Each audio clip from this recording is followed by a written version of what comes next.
J'ai pas le souvenir de voir revenir de ça comme une expérience rafraîchissante. Ça a plutôt assombré. Je pense que Michel avait peut-être pas encore les réponses, et donc ça l'a pas trop aidé, au contraire, il s'est un peu perdu là-dedans. Il me téléphone, c'était, je sais plus, 2 heures ou 3 heures du matin. Il hurlait presque. Piou, piou, monte vite, monte vite. Mais qu'est-ce qui t'arrive? Il y a des rats qui montent le long du rideau, il y en a plein, il y en a plein. Ouh là là, je monte, j'allume la lumière en grand. Il était au milieu de son lit avec les rats jusqu'à là. Il était là. Alors, tu me montres où ils sont les rats? Ah bah t'as allumé, ils sont partis. Alors je restais, je discutais avec lui. Bon, t'as eu une crise d'angoisse, t'as eu bah oui, ça va pas, tout ça.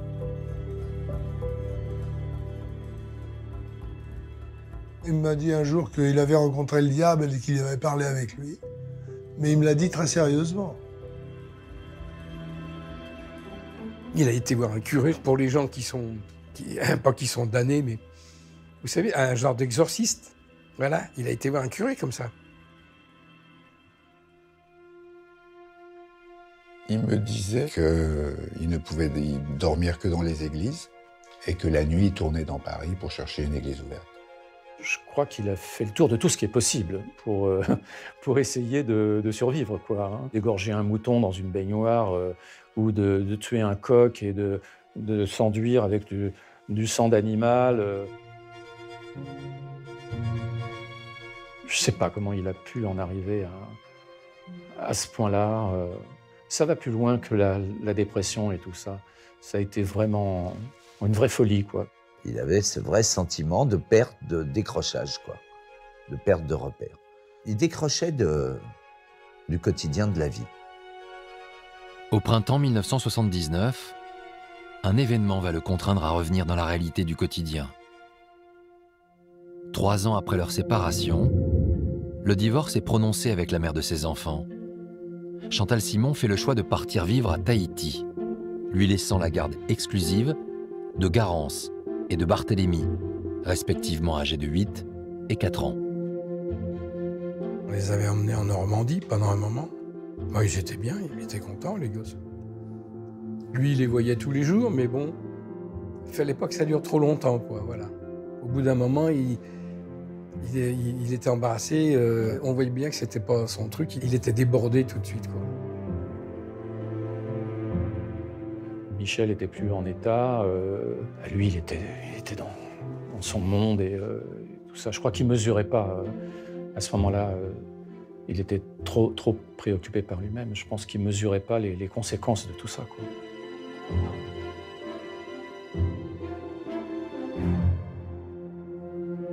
Michel Delpech ne se sent pas la force de vivre seul avec ses enfants.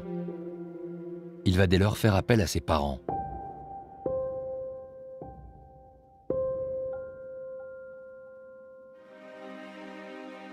Il a voulu se réfugier chez eux. Il recherche un petit peu de stabilité, un peu de se faire réchauffer un peu, comme on dit. Il se retrouve dans sa chambre de son enfance et tout, etc. Puis il y a un tel décalage entre ses parents et la vie qu'il a pu vivre lui. Ses parents le comprennent pas. Lui, il est plus du tout, il est passé complètement à autre chose. Donc là, il y a un très gros décalage.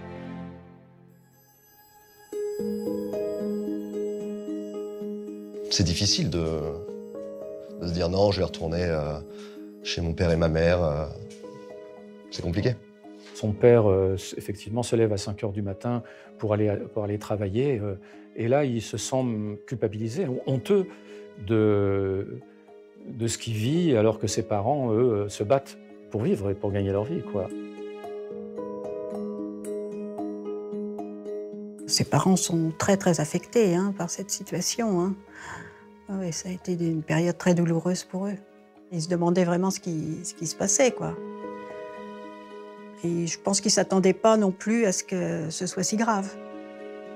Le chanteur tente de rassurer ses parents en leur faisant une promesse, celle de redevenir la star qu'il a été. Ce sont des personnes qui jamais n'étalaient leurs sentiments. Il n'y avait pas un amour, ça ne se voyait pas, quoi. Au fond d'eux, ils se disaient, mais qu'est-ce qu'il a été se ruiner la santé, la vie avec ce métier. Même dans les moments les pires, au fond de lui, il a toujours eu un petit truc où il s'est dit « ça va durer, ça va peut-être durer longtemps, mais je reviendrai ». Je pense qu'il a toujours eu ça en lui. Ouais. Une opportunité va justement se présenter en 1980. Europe 1 lui propose de rejoindre sa tournée estivale. Après 2 ans sans concert, il accepte de revenir sur scène avec ses anciens succès. Mais que Marielle était jolie quand elle marche dans les rues de Paris, en chantant à pleine voix, ça ira, toute la vie. Le chanteur force sa voix et il s'épuise. En dehors des spectacles, son état de détresse morale inquiète son assistant. Là, j'avais plus confiance en lui. Au début, chacun en avait notre chambre. J'avais tout le temps à côté de lui en général. Mais là, j'ai dit, là, ça va plus. Je demandais des chambres communicantes. Il ouvrait la fenêtre là-haut, il sautait. 3 étages, boum, c'était bon. J'avais la trouille. La tournée avance au rythme d'1 ville par jour. Lors d'une date en Bretagne, devant 10 000 spectateurs, Michel Delpech ne parvient plus à faire semblant. À la dernière chanson, je l'ai vu, il était pas comme avant. Il tanguait un peu comme ça. Et je le vois, il raccroche le micro.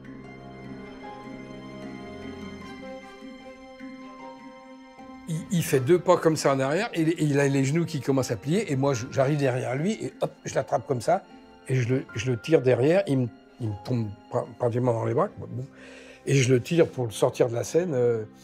Le régisseur, il voit ça, clac, il coupe la lumière sur la scène. Il s'est écroulé en pleurant, il dit « Je peux plus, Pupiou, je peux plus ». Jean-Claude Lautelin cherche alors désespérément un établissement qui puisse accueillir le chanteur. Je me suis renseigné, et ils m'ont dit là, il y a une clinique là, et c'était une clinique psychiatrique. Alors, moi j'arrive, j'ai dit non, clinique psychiatrique, je ne veux pas te mettre là-dedans, moi. Si, je m'en fous, il dit. Même moi là-dedans, j'en peux plus, Je l'ai laissé là. Le médecin a dit, vous le ramenez pas, il reste là. Et on lui propose une lobotomie, ce qui était quand même invraisemblable. Et là, il s'est dit, lobotomie, ça me paraît quand même exagéré. Et là, il a eu la présence d'esprit de refuser ce genre de truc. Michel Delpech rentre à Paris. Au cours du trajet, en écho à ce qu'il vit, il entend à la radio l'une des dernières chansons qu'il a enregistrées. Son titre, Longue maladie. Longue maladie, est-ce que tu vas durer toujours? C'est une longue agonie, quand on n'a pas retrouvé l'amour. Il avait appelé Europe 1 pour dire arrêtez de jouer cette chanson. Je n'ai plus rien dans la tête.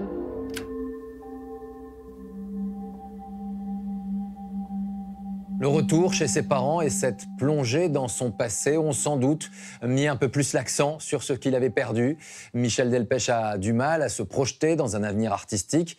Il quitte le domicile de ses parents et s'installe avec ses enfants dans une petite maison en région parisienne. Une situation temporaire, car le chanteur a bien l'intention de tout quitter. Il a le projet de partir rejoindre son ex-femme avec ses enfants, Garance et Barthélemy.